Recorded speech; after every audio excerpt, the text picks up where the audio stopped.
ओम श्री गणेशाय नमः। ओम नमो भगवते वासुदेवाय नमः। जय श्री हरि विष्णु। देवशयनी एकादशी व्रत कथा।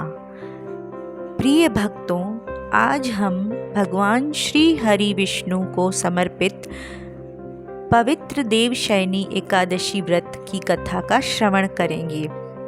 आषाढ़ मास के शुक्ल पक्ष की एकादशी को देवशयनी एकादशी कहा जाता है। इसे हरिशयनी एकादशी, पद्म एकादशी, आषाढ़ी एकादशी के नाम से भी जाना जाता है। धार्मिक मान्यताओं के अनुसार इस दिन भगवान श्री विष्णु क्षीर सागर में शेषनाग की शैया पर योग निद्रा में चले जाते हैं। भगवान के योग निद्रा में जाने से चातुर्मास का आरंभ होता है। इन 4 महीनों में भक्त भगवान का स्मरण, पूजा पाठ, व्रत, जप और दान करते हैं। देव उठनी एकादशी के दिन भगवान श्री हरि पुनः जागते हैं। तो आइए चलते हैं कथा की ओर। एक बार धर्मराज युधिष्ठिर ने भगवान श्री कृष्ण से पूछा, हे मधुसूदन, आषाढ़ मास के शुक्ल पक्ष में आने वाली एकादशी का क्या महत्व है? इसका व्रत करने से मनुष्य को क्या फल प्राप्त होता है? कृपा करके मुझे इसकी कथा सुनाइए।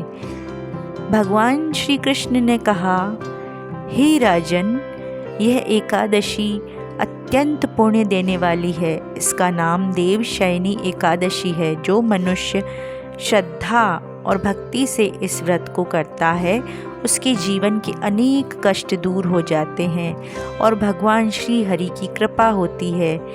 हे युधिष्ठिर, प्राचीन समय में सूर्यवंश में राजा मांधाता नाम के एक महान राजा राज्य करते थे।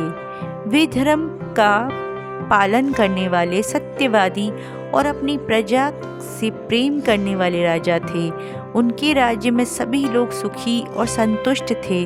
लेकिन समय का चक्र बदलता है और एक समय ऐसा आया जब उनके राज्य में लगातार 3 वर्षों तक वर्षा नहीं हुई।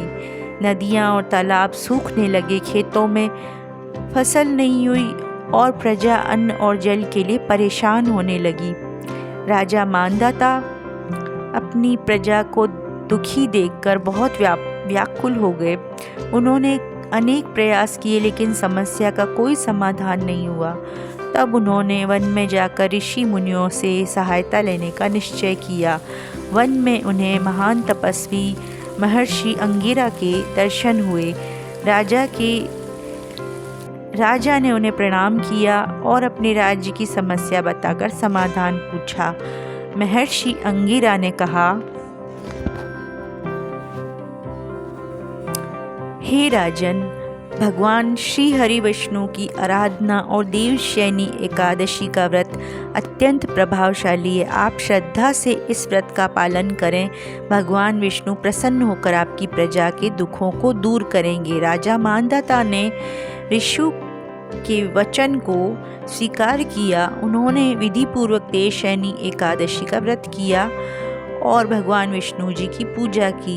राज्य के लोगों ने भी श्रद्धा से व्रत किया और भगवान का स्मरण किया। भगवान श्री हरि विष्णु अपने भक्तों की भक्ति से प्रसन्न हुए। उनकी कृपा से आकाश में बादल छाए और वर्षा भी होने लगी। सूखी हुई धरती फिर से हरी भरी हुई। खेतों में अन्न उत्पन्न हुआ और पूरे राज्य में फिर से सुख और समृद्धि लौट आई। भगवान श्री कृष्ण ने युधिष्ठिर से कहा, हे राजन, जो मनुष्य श्रद्धा, नियम और भक्ति के साथ देवशयनी एकादशी का व्रत करता है, उसे भगवान विष्णु का आशीर्वाद प्राप्त होता है। इस व्रत से मनुष्य को आध्यात्मिक शांति मिलती है, उसे जीवन में शुभता आती है। और भक्तों, देवशयनी एकादशी में यह संदेश देती है कि कठिन परिस्थितियों में भी हमें विश्वास, धैर्य और भक्ति का मार्ग नहीं छोड़ना चाहिए। भगवान अपने सच्चे भक्तों की सहायता अवश्य करते हैं। इस दिन भगवान विष्णु और माता लक्ष्मी का पूजन करना चाहिए। भगवान को पीले फल और तुलसी अर्पित करना शुभ माना जाता है। ओम नमो भगवते वासुदेवाय मंत्र का जाप करना चाहिए और भगवान की कथा सुनना पुण्यदायी माना जाता है। हे भगवान श्री हरि विष्णु, सभी भक्तों पर अपनी कृपा बनाए रखें, सभी के जीवन से दुख, चिंता, संकट दूर करें, सभी के घरों में सुख, शांति और मंगल का वास हो। बोलिए श्री हरि विष्णु भगवान की जय, बोलिए माता लक्ष्मी की जय। ओम नमो भगवते वासुदेवाय नमः।